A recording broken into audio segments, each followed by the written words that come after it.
Well, we've spent 6 months now on the covenants. And the last quarter, we focused on the climax of the covenant, that Jesus is literally the fulfillment of Israel's hopes and promises. God's faithfulness is realized in Jesus, not just for Israel, but for the whole world, and delivering us from our sins. And that's what the new covenant is. It's also a fulfillment of what Israel's response to God, what human response to God all along should have looked like. We see Jesus as God and man living that life, that perfect life, so he could be a perfect sacrifice for us. And so we climax really with this new covenant portrait of Jesus. And the BAP, we decided, let's just lean into this. We've reached this climax of Jesus Christ. We are a Christ-centered church. For several years now, we have had a slogan, focus on Jesus and follow his plan.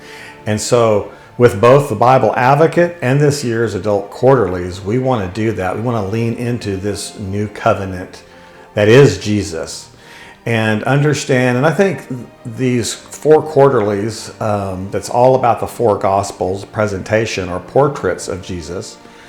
I think it can be boiled down into 2 simple questions. Who is Jesus and why is he good news? That's what gospel means, is good news. And Matthew, Mark, Luke, and John all present a portrait. There's a lot of overlapping. There's a lot of consistency, obviously, between their stories. But each evangelist presents Jesus in a slightly different way, or they have an emphasis they want to point out. And we're going to go through this with my collaborator, Elder Wade Rose.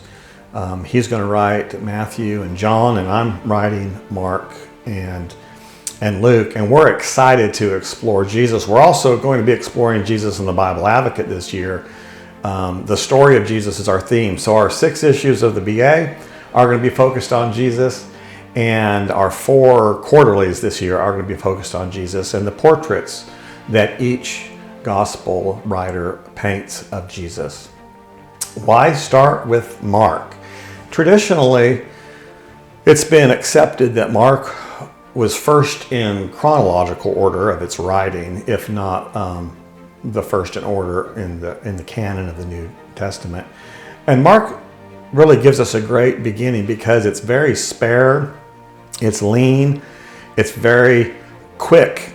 It gives us like the skeleton of the gospel story of Jesus, which the other 3 gospel writers are going to basically use this basic skeleton of Jesus coming to the ministry of John the Baptist, being baptized, having this ministry of healing, a ministry of teaching, a ministry of discipleship, a ministry of the kingdom.